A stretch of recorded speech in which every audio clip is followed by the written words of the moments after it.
말씀은 여러분들이 지난 부활절 때 아마 이 말씀을 전했으리라고 제목이 뭐죠? 갈릴리로 가라 거기서 나를 만나리라. 그동안 제일 먼저 유영소에 찾아갔던 막달라 마리아가 무덤을 찾아보니까 아무도 없어요. 그런데 그 천사가 나타나서 예수님이 부활하셨다. 부활했다고 하는 소식은 들었지만 한편은 두렵고 한편은 기쁨이고, 부활한 후에 제자들의 모습을 보면 엠마오로 내려가는 다음에 문을 꼭꼭 닫아두고, 그 당시 유대교 종교 지도자들에 의해서 혹시 어떤 해를 당할까 두려움 속에 있을 때 예수님이 문을 열지 않고도 찾아오셨고, 또 며칠 있다가 또 오셨고, 예수님이 11번 나타나셨는데, 그때 예수님이 막달라 마리아와 다른 마리아에게 하신 말씀이 있어요. 갈릴리로 가라. 누구 보고 가라 그랬어요? 제자들에게 알려줘라. 지금 제자들은 두려움 속에 있거든요. 부활한 사실을 이 제자들이 막달라 마리아를 통해서 알았지만 두렵고 염려되고 방황하고 어떻게 이제 그들의 미래를 묻을까. 이때 예수님이 갈릴리 바닷가에서 이제 만나셔서 3년 전에 갈릴리 바닷가에서 깊은 데로 그물을 내려라. 근데 이번에는 배 오른편에 그물을 내려라. 그래서 큰 고기가 153마리가 잡혔다고 말씀하고 있습니다.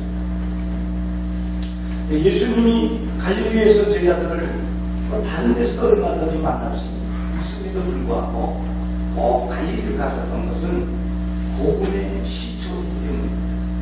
그리고 복음의 활동 무대가 주로 갈릴리 인근 지역에서 일어나게 됐습니다. 또 제자들이 또 반수 이상이 갈릴리 사람입니다. 예수님은 이 부활하신 후에 개별적으로 이렇게 단체적으로 한두 번씩 이렇게 나타나셨고, 그러나 마지막으로 제자들과 함께 이제 마지막 부탁을 하시대요. 첫 번째는 그들이 실망과 방황하실 때 그들의 위로와 용기와 확신과 꿈을 주시는 축복의 기회들로 믿습니다. 두 번째는 뭘까요? 부활의 신앙이죠. 몇 번 나타나서 보여주셨지만 부활의 신앙은 쉬운 거예요. 오늘 우리 전화해보고 처음에 예수 믿고 만났을 때 다른 것이 다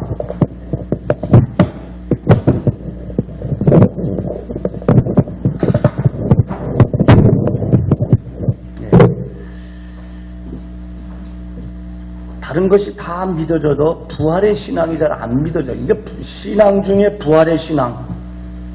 주님이 죽었다 살아나시고 나도 언젠가 죽으면 다시 부활한다고 하는, 모든 사람이 부활할 수 있다고 하는 그 신앙이 접하기까지는 아마 많은 시간이 걸렸을 것이고, 때로는 회의감도 있고 때로는 방황하기도 했었을 것입니다. 지금 이들은 실망 속에 있어요. 이제는 주인을 잃어버리고 지도자들을 잃어버리고 스승을 잃어버리고 자기들을 그렇게 사랑하고 여러 가지로 체험적인 신앙을 주셨던 주님이 이제는 우리 곁에 가끔씩 갖다 나타나시고 그냥 말씀만 하시고, 그러던 주님이 이제 마지막 만남의 자리. 사람도 만날 때는 좋은데 헤어질 때가 좀 안 좋을 때가 많아요. 우리 여러분들이 총회 생활, 노예 생활 하면서 만날 때는 많이 만났고 기대감을 두고 만났는데, 시간이 지나가면서 회의감이 생기고 불신이 생기고, 그래서 흩어질 때 큰 상처와 아픔을 느끼게 됩니다.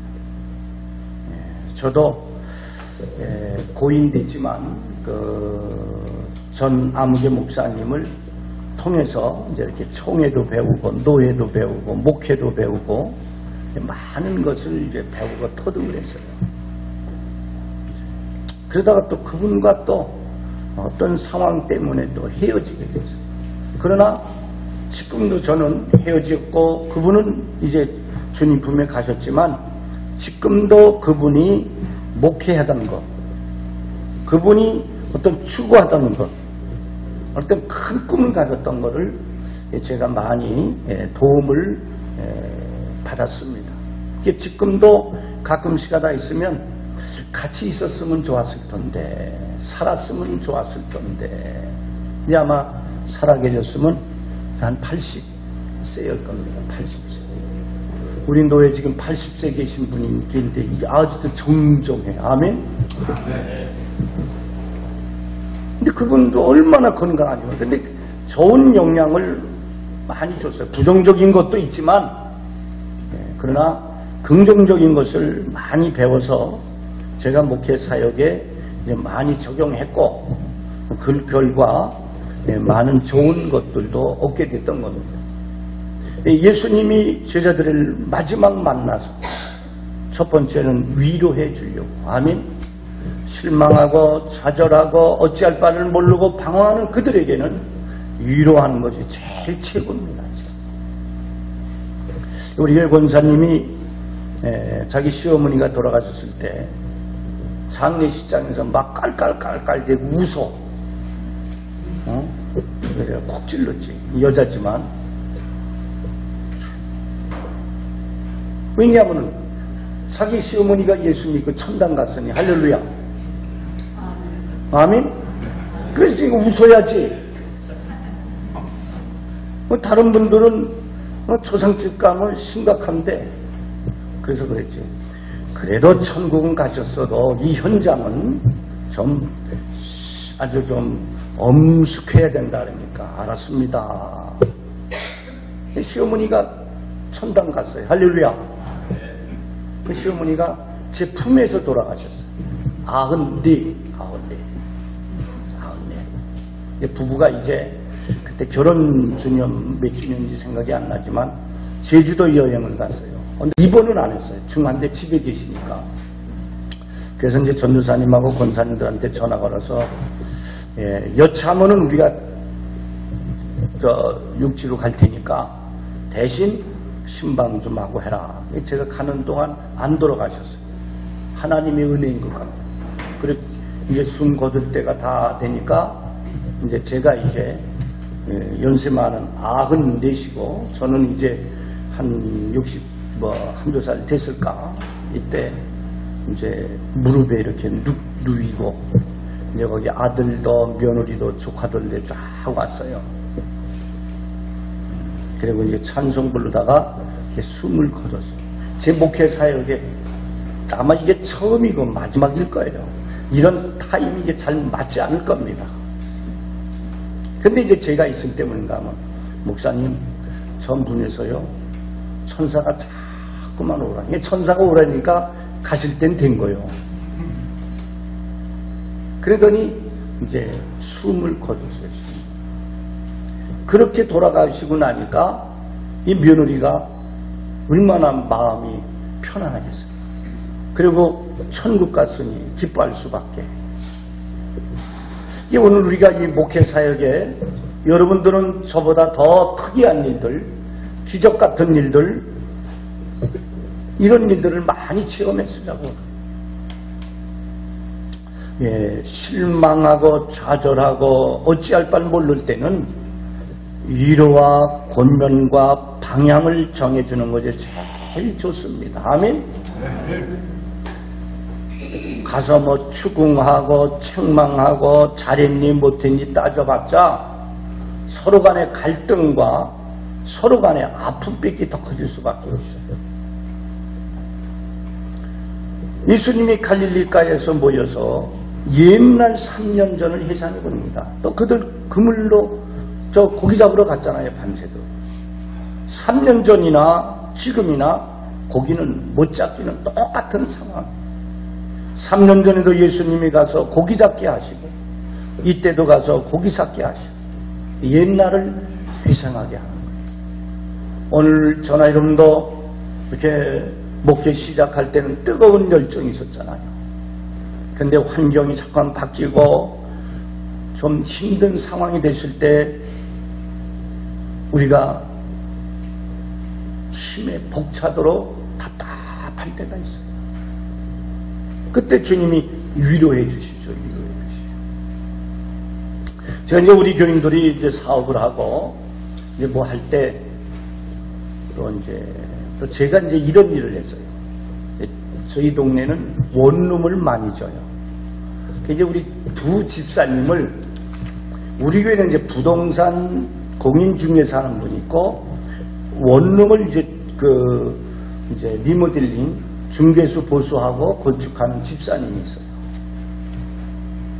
두 분들이 그러는 거라 목사님 좋은 거 있는데 아무개한테 좀 얘기해 줬으면 어때요? 그래요. 그래서 왜 그래요? 그랬더니 얘기를 했는데 시큰둥해요. 제가 이제 얘기를 했어요. 우리 부동산 하는 집사님하고 그 다음에 건축하는 집사님이 어떤 집이 하면 좋텐다. 제가 보니까 그 집의 경제 형편하고 딱 맞아요. 딱 맞아요. 근데 그 여자 집사님이 뭐라는가 하면 목사님이 책임지겠어요? 그래요. 책임지겠느냐고. 그 당시는 내가 책임진다고 그랬어요. 왜냐면 책임질 수가 있는 부분이거든요. 그래서 이제 작은 아파트를 팔고 돈을 보태고 그래서 이제 건물을 사서 방 여러 개를 만들었어요. 살림집으로. 근데 여기서 이제 뭐가 오는가 하면 이제 은행을 대출받아서 이자를 갚고 또 이렇게 또 집이 또 새로 리모델링을 했는데 자꾸만 새고 그러니까 자꾸만 이제 답답해. 근데 화살이 나한테 올라온 거야. 나한테. 같은 집사님들끼리도 동의를 했는데 유독이 나한테만 타켓이 오는 거야. 나한테만. 그래서 내가 그랬지. 좀 견뎌라. 좀 힘내라. 다른 사업 갖고 돈을 보니까 그래갖고 좀 이자 갖고 좀 견디면 부동산이란 몇 년 주기로 올라갔다 내려갔다 하니까 조금만 좀 견뎌라.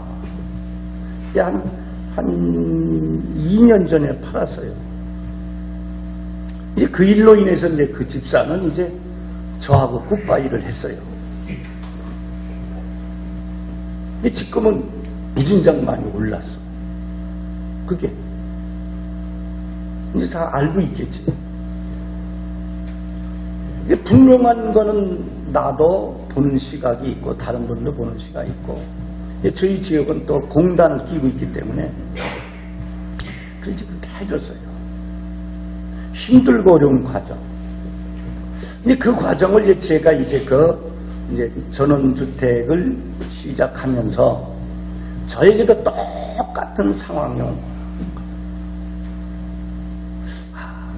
나도 저 아무개 집사님 같이 그런 힘든 일이 다가오리라고 얘기는 하고 시작을 했지만 이제 이게 이제 힘이 많이 들어요. 근데 제게 한 가지 하나님의 은혜가 있다면 물론 평소에 설교하고 성도들을 위해서 사업하고 직장생활, 자녀 키우고 이러한 갈등과 어려움 속에 있을 때 제가 이제 권면했던 것을 제가 스스로 저를 권면합니다. 제가 스스로.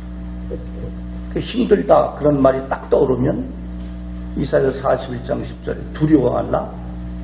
아멘. 아멘. 요한복음 14장에 보면 염려하지 마라. 그런 말씀이 저로 하여금 강하게 살아담는 거예요. 누구든지 개척할 때나 목회할 때나 아니면 신자들이 어려운 상황이 있을 때 분명코 잘 되던 것도 슬럼프에 빠질 수 있는 거예요. 저도 이제 그런 상황이 딱 닥쳐오더라고요. 제일 문제가 아니라 경제적인 문제죠. 이건 1, 2억 원이 문제가 아니에요. 그때마다 하나님의 성령이 그리고 스스로 자꾸만 얘기해요. 이 조영규 목사님이 그 자화상을 그려라. 그리고 스스로 항상 자기를 향해서 꿈을 가지고 자기 스스로 자문자답하라. 예, 목회할 때 그런 과거에 많이 어려움이 있었는데 그때는 이걸 적용을 못했는데 신자들을 이제 제가 직접 하라 해놓고 나보고 책임지게 해놓은 거예요. 나보고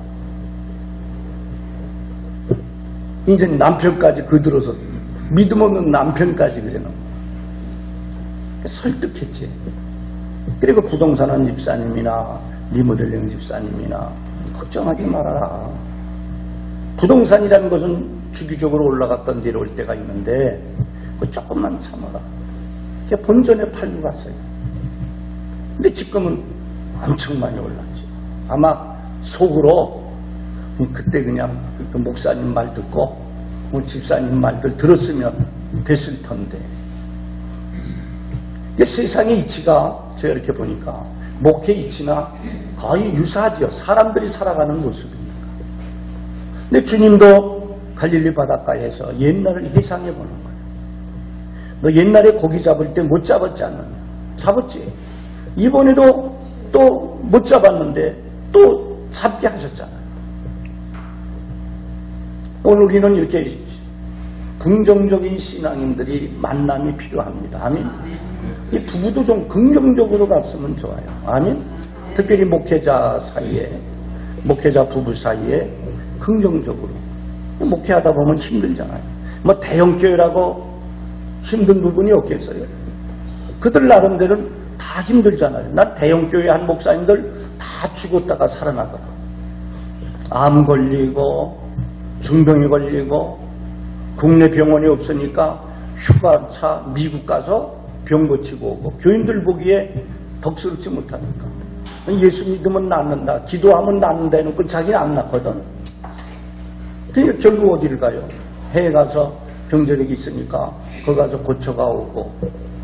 그래서 한국에 내려가는 목사님들만 내가 보니까 많이들 죽었다가 살아나. 그래서 큰 교회 하려면 죽었다 살아나야 된다. 그래서 여러분 큰 교회 하려면 죽었다 살아나야 된다. 몇 번 죽었다 살아나야 된다. 병 들었다 죽었다 살아나는 말이에요. 암 걸렸다가. 제가 그런 걸 보면서 큰일 하려면 물론 남 보기에는 작아 보이지만 자기 거는 큰 거예요. 믿습니까? 여러분의 목회 사역도 여러분 보기엔 큰 거예요. 물론 하나님 보기에도 크지만 그러나 제3자가 봤을 때는 어떤 기준에 못 미치는 부분들이 엄청나게 많아요. 옛날 전 목회 때 순복음교회 집사가 하는 얘기가 목사님 교회는 자기 교회 구역 식구보다 적대. 기분이 쏙 나빠. 아니 어떻게 그 교회에서 가르쳤으면 전 목사님 힘들죠. 힘내세요. 우리도 우리 옛날에 조영기 목사님도 이러는데 이렇게 일어났습니다. 이렇게 얘기를 해주면 얼마나 좋아요. 기죽이는 얘기를 하더라고요. 또 때로는 찾아온 집사님 보고 어느 교회 나가십니까? 그러면 나 교회 나갑니다. 아주 그냥 얼마나 강조하는지 몰라. 아주 기가 팍팍 죽습니다. 예수님은 여기에서 이들에게 용기를 주는 거예요. 믿습니까? 그리고 부활의 신앙을 주는 거예요. 부활의 신앙. 너희들이 믿고 행하면 반드시 그대로 될 것이다. 너희들이 전하면 반드시 구원받을 것이다. 너희들이 꿈을 갖고 가면은 반드시 이루어질 것이다. 아멘. 바울 사도는 서바나, 성경에 보면 서바나랄지 스페인이거든요. 바울은 그 당시 스페인까지 보고 간 거예요. 근데 로마에서 멈춰버리고 말았어요. 물론 거기서 로마에서 얼마 되지 않은 거리에 스페인이 있었지만 지금은 가깝지만 옛날에는 먼 거리였잖아요. 이게 멀리 보고 간 거예요. 세상의 모든 이치가 단거리 하는 부분도 있지만 장거리보다 멀리 보고 가야 돼요. 아멘. 지금 목회 환경이 저도 그렇고 여러분도 그렇고 참 힘들고 답답하지 않아요? 믿습니까? 근데 우리는 좀 멀리 보고 가야 되는 멀리 보고. 지금 보지 말고 멀리 보고 믿습니까? 우리 총회도 한 반은 오셔서 반, 우리 총회원들 한 3분의 1은 오셔서 3분의 1. 멀리 보고 가면 돼요. 믿습니까? 제가 이제 이 전원주택 가면서 목사님들이 이제 많이 와요. 현장에. 그리고 전화를 걸어요. 사장님입니까? 저보고 물어. 사장이잖아. 아멘? 사업하니까 사장이지. 저 목사입니다. 그러면 이제 그래요. 어디서 목회합니까? 제일 중요한 게 뭐냐? 교단을 물어. 교단. 네, 저는 합동보수인데 자그마합니다. 그러나 은혜스럽습니다. 통합층 목사들은 합동보수가 어딘지도 몰라. 개혁이나 합동측은 합동보수를 알아. 근데 통합은 거리가 멀어. 거리가 멀어. 그럼 목사님이 이거 하시네. 예, 고향인데요. 저도 몇 년 있으면 은퇴하고 올 자리입니다. 그래서 미리 준비해서 이렇게 목사님도 오시고 성도들도 와서 또 이방인들도 같이 와서 모여서 하나님 섬기고 이렇게 특별한 그런 좀 단지를 만들려 이렇게 구상했습니다. 그래요. 한 100여 통 왔어요. 100여 통. 찾아오신 분들은 한 10분들 왔어요. 근데 아직까지 분양이 안 됐어요. 그러나 될 줄로 믿는 거예요. 믿습니까? 저보다 제일 걱정하는 분이 있어요. 그 동네 이제 형님 장로님이 계신데 형수가 걱정합니다. 오늘도 형님 이제 그 현장에 가서 이제 3일 이제 못 가니까 공사할 준비, 인부들 드리고 할 준비를 하면서 갔더니 형님이 이제 올라오셨어요. 이제 상황 물어. 알고 있으면서 또 물어. 다 궁금하니까. 그랬더니 형수가 말이야. 하늘이 꺼지도록 한숨 쉰다. 그래. 한숨 쉰다. 아니 나는 안 그런데 제3자가 걱정하고 있어. 제3자가. 이제 그래도 피부치 아니야. 그죠? 형님의 형수니까 아내니까 걱정해 주죠. 그래도 그 걱정한다는 말이 그래도 든든한 거예요. 믿습니까? 기도해 준다니까. 우리에겐 제일 중요한 건 기도요. 아멘? 현실적으로는 돈이지만 돈보다 더 귀중한 게 기도라고, 기도. 아멘? 우리 목회 사역에 지금 상황에 경제적인 것과 이게 제일 중요하죠. 성도들이 많으면 좋겠지만 성도들이 적더라도 경제적으로만 안정되면 큰 부담이 없잖아요. 부흥도 안 되지, 경제적으로 어렵지. 그래 이준 거 아니에요. 그 다음엔 또 누가 또 교인 몇 명이나 물으면 뭐라고 그래요? 옛날에 아는 목사님은 그런 얘기예요. 그 목사님은 이제 교세가 많았었는데 한 200~300명 돼요. 그럼 누가 물으면 그랬는데 1000명에서 몇 명 빠진다고. 아멘? 그 몇 명이 생각하는 데 따라서 이렇게 보는 숫자냐? 아니면은 크게 봐서 숫자냐? 그 목사님은 죄송합니다. 뻥을 잘 쳐.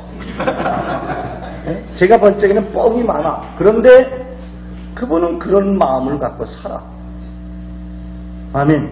이제 그분도 은퇴하셨지만 이게 한 세대 다 가다가 언젠가는 가는데, 그래서 제가 이제 이렇게 저도 이제 목회 마무리 이제 하는 상황이 있잖아요. 제가 이제 여러 목사님들한테 그런 얘기를 했어요. 피정진 목사님을 한 2년 전에 안산에 있는 목사님이 자기 교회에서 피정진 목사님 목회 모시고 부흥회하니까 와서 같이 좀 식사 좀 하자. 피정진 목사님을 맨날 먼 찍에서나 보고 CTS나 CBS 왔지 가까이 눈앞에서 본 거는 그날 처음이요. 그분이 이제 여러 가지 얘기하는 중에 딱 한 가지 얘기예요. 인천의 어느 교회 목사님 보고, 대형교회 목사님 보고, 목사님 은퇴는 5년, 최하 5년 이전부터 준비해야 됩니다. 그랬더니 그 목사님이 그렇게 뭐 그것을 받아들이질 않더래요. 제가 알아서 할게요. 근데 그 목사님이 은퇴하면서 이제 후임자도 못 세우고 가고, 그리고 떠밀리면서 은퇴를 했어요. 떠밀리면서. 그 얘기를 저희한테 해주는 거라. 우리 담임 목사하고 저하고. 제가 이제 시간이 가면서 영구적인 목회는 못하니까 어느 한계에서는 손을 놔야 할 때 있으니까, 그래서 그 얘기를 곰곰이 듣다가 이 일을 그래, 일을 하면서 어떤 이렇게 일을 하다 보면 어떤 또 답이 나오지 않겠는가, 뭐 이것만 할 건 아니잖아요. 그래서 항상 준비 있는 삶이, 젊었을 때는 뭐 꿈이 많고 뭐 하지만 그냥 점점 세월이 가고 이제는 몇 년 있으면 은퇴해야 된다 이랬을 때는 그 후를 어떻게 해야 될 것인가. 그래서 일을 하면서 하나님이 일을 하게 하시고 일 속에 나에게 꿈을 주시고, 그러나 아직까지는 확실한 게 아직 정해지진 않았어요. 그냥 이걸 진행하고 가는 거예요. 이게 잘 되면 경제가 있으니까 어떤 또 새로운 패턴의 일이 시작할 수 있게 되겠지요. 예수님은 지금 실망과 좌절 속에 있고, 베드로가 고기 잡으러 가자니까 나도 고기 잡으러 간다. 원래 그런데 예수님은 벌써 그랬거든요. 내가 너희보다 먼저 갈릴리에서 기다리라 그랬거든요. 근데 제자들은 가서 고기 잡고 오니까 예수님은 벌써 아침상을 준비해 놓고 계셨잖아요. 아침상. 부활의 신앙, 어떤 꿈의 신앙 믿습니까?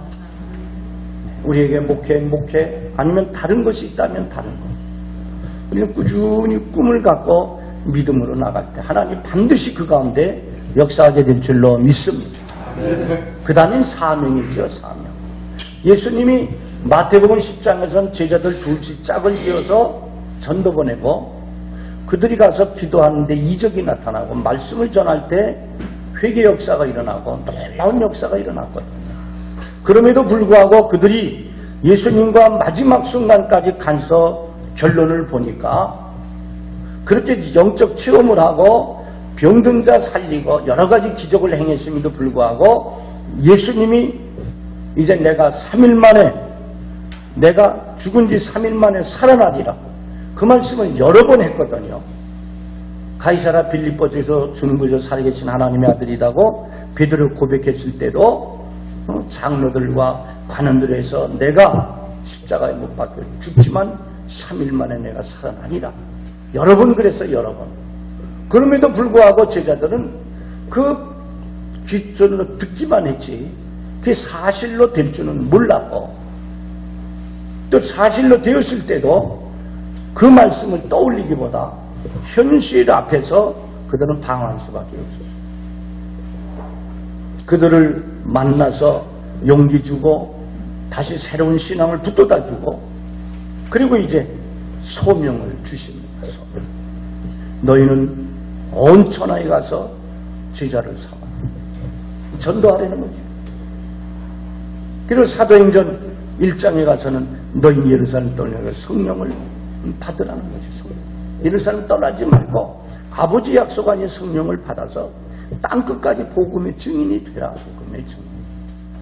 우리 예수 믿는 모든 사람들은 다 복음의 증인이 돼야 돼요. 믿습니까? 입으로 전하던, 아름다운 모습으로 전하던, 후원을 하던, 어쨌든 간에 해야 돼요. 이 방송, 이 기독교 방송을 지금 채널이 여러 개잖아요. 뭐 온누리교에서도 하고 뭐 여러 개에서 한 5개 채널이 서울에서 나오는데, 거기서 보면 다음 세대. 전부 다 다음 세대를 하죠. 그리고 당신은 방송 선교사입니다. 후원하는 사람은 방송 선교사입니다. 그런 CTS 그 건물에 아는 분 자녀가 한 번도 안 가봤는데 가까운데도 가보니까 진짜 건물 잘 졌더라고요. 지하까지, 지하 주차장까지 잘 졌어요. 그 어느 독지가 하나가 진 게 아니잖아요. 전국 교인들이 또 큰 교회들이 많이 헌신해서 그 그 건물을 만들어갖고, 그래도 CTX 하면 힘이 있잖아요. 기독교 방송은 좀 차원이 다르지만 CBS하고는 처음에 복음 안에서 믿음으로 가니까 놀라운 기적이 일어나게 된 줄로 믿습니다. 우리 총회도 노회도 거의 약해서 힘들지만 하나님이 반드시 하실 줄로 믿습니다. 제가 전에 이제 말씀드렸는지 모르지만은 제가 이 교회 온 지가 이제 올해 12월이면 20년 됩니다. 참 빨라 세월이. 지금 심호하는 교회 부임한 지가 20년 됐어요. 죄송합니다. 양쪽 부흥은 안 됐어요. 양쪽. 그런데 하나님이 경제적인 것은 복을 주셨어요. 경제적인 것은. 그 문제를 놓고 기도하고 권면하고 설교하고 그리고 가르치고 그리고 끌고 가니까 성도들도 경제적으로 복을 받고 교회도 경제적으로 복을 받았어요. 그러면서 제가 느낀 건 뭐냐.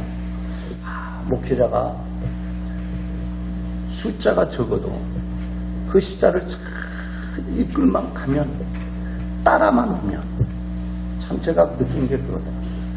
따라만 오면 아멘. 예수님이 그랬거든요. 베드로 보고 너 따르라. 너 사람 낚는 어부가 되리라. 이 목회자가 성도를 살리려고 하는 목회자지 죽이려는 목회자는 없거든요. 그 목회자가 자기 마음에 안 들어도 따라만 가면 쫓아만 가면 이 목회자가 강제성이든 자율적이든 이끌어가면 그런 여긴 반드시 하나님의 역사입니다. 반드시 역사입니다.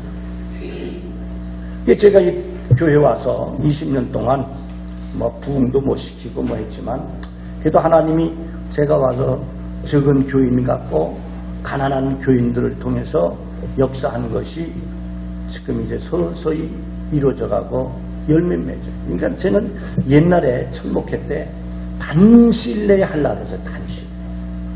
그게 자꾸만 내가 넘어지는 거야. 안 되니까 실족하고. 근데 멀리 보고 하니까 되더라고. 멀리 보고. 지금 목회는 멀리 봐야 할 시점입니다. 옛날도 그렇지만 지금도 멀리 보고 하면 하나님이 저나 여러분의 목회를 하나님이 튼튼하게 세워줄 줄로 믿습니다. 소명을 주는 거예요. 오늘 우리는 늘 소명의식이 있어야 되지 않겠어요? 믿습니까? 성도들을 잘 가르치려고 하는 소명의식, 교회를 부흥시키고자 하는 소명의식, 내 목회 사역에 하나님의 은혜가 늘 넘쳐나도록 그런 소명의식, 하나님을 향한 뜨거운 열정이 우리에게 반드시 있어야 될 줄로 믿습니다.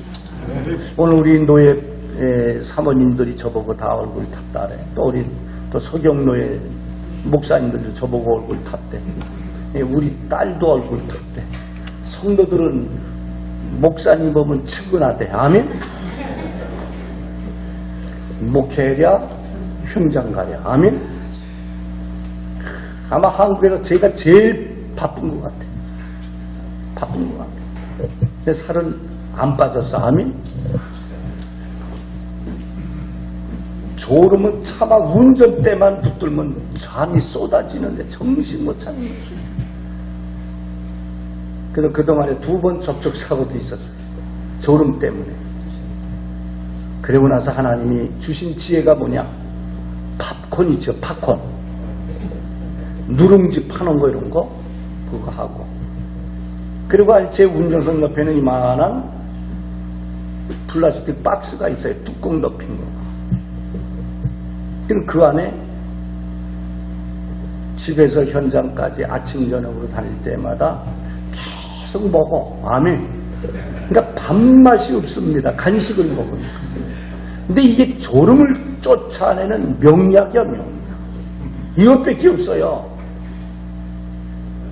저 안에는 뒷트렁크 안에도 팝콘이 있고, 그리고 출발하기 전에는 팝콘 또 여기다 다 덜어놓고 이렇게 계속 그냥 오늘 지금 거기서 2시간 이상 걸리면서 오는데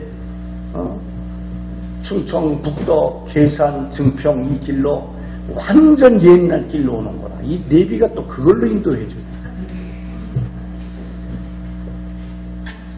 하나는 158km를 지적해줘요. 158km니까 경부선으로 갔다가 오게 하는 거예요. 근데 하나는 116km인가 그래. 116km. 얼마나 빨라요. 그래서 그쪽으로 쫓아왔지.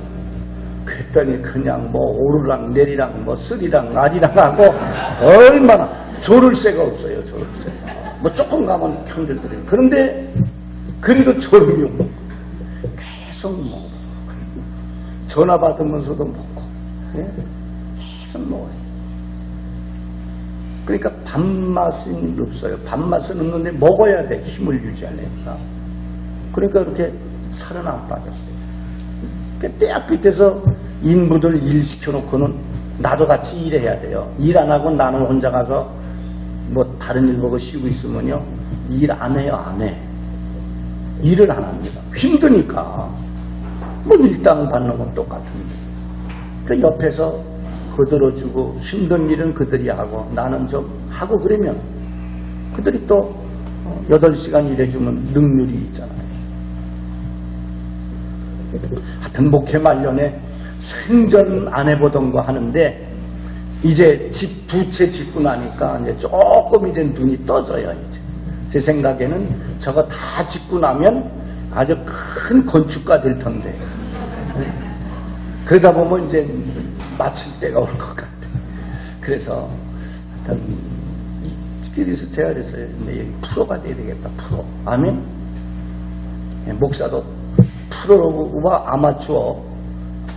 아마추어는 제 생각에는 아마추어는 단순하고 프로는 뭐 능수능란하는데 프로가 돼야 되겠더라. 목회도 프로가 돼야 돼요. 긍정적인 입장에 프로가 돼야 전문적인 게 돼야 되지. 제가 이걸 하면서 남이 안 가르쳐 줍니다. 안 가르쳐 줘요. 측량 사무실도 건축 사무실에서도 자기들이 얘기했다가 잘못되면 자기들의 책임 추궁할까봐 이거가 이런 게 있는데 어떻게 쓰면 좋을까요? 목사님 정하세요. 그래요. 목사님. 그러면 내가 이제 그래도 가르쳐줘 그러면 그래도 목사님이 정하세요. 그래요. 자기들 빠져나갈까. 왜냐면 잘못하면 이게 다 돈이 되는 거니까. 제가 고민한 거예요. 그러다 보니까 이렇게 흘러가는 대로 해서 1년 반이 되니까 이제 조금 눈이 떠지기 시작해요. 아, 이것도 묻되 내가 책임져야 될 거니까 내가 해야 된다. 그 지금은 이제 제가 하수도도 묻고 축대도 쌓고 집도 짓고 제가 하는 건 아니지만 기술자들, 중장비 하는 사람들 전부 다 일할 때는 해요. 그 일 안 할 때는 편하죠. 쉬고 기도하고 책도 좀 보고 그렇게 했는데 일할 때는 그거를 안 하니까 안 되는 거예요. 자기 임의대로 전부 다 해요. 자기 기술. 그래서 세상의 원리도 그렇고 하나님의 원리도 그렇고 처음에는 남의 것을 배우고 토득하지만 어느 선에 가면은 자기 것이 돼야 된다. 목회도 각자의 달란트가 있고 하나님께서 각자에게 주시는 은혜가 있으니까 거기에 맞춰서 하고 지금처럼 제가 하는 것도 그렇게 하는 거예요. 오늘 우리 힘내십시다. 아멘. 힘내십시다. 할렐루야. 힘내십시다. 목회자는 성도를 양육해서 죄송합니다. 이해해 주십시오. 부자 만들어야 돼요. 아멘. 그래야 얼마든지 목회하는 일에 활용할 수 있어요. 그들이 헌금 내야 하고. 참 제가 목회하면서 잘 키워서 하나님이 키워주신 신자들 100만 원 이상 내는 헌금 내는 신자들이 지금도 여러 명 있지만 그 당시 있는데 아니 목사 싫다고 굿바이 하네. 아멘. 그러니까 재정이 1년 한 달은 괜찮은데 1년이 가면 몇 천만 원이 죽어요. 작은 교회 큰 거거든요. 그래도 하나님이 그 분량만큼 하나님이 채워주시고 그 인원 갖고 그래서 하나님은 그래서 제자 삼으라는 이유가 여러분에게도 주님의 제자를 키우지만 한편으로는 여러분의 제자가 돼야 돼요. 그런 성도가 될 때 여러분의 목회 사역이 좀 더 든든하게 될 줄로 믿습니다. 기도합니다. 고마우신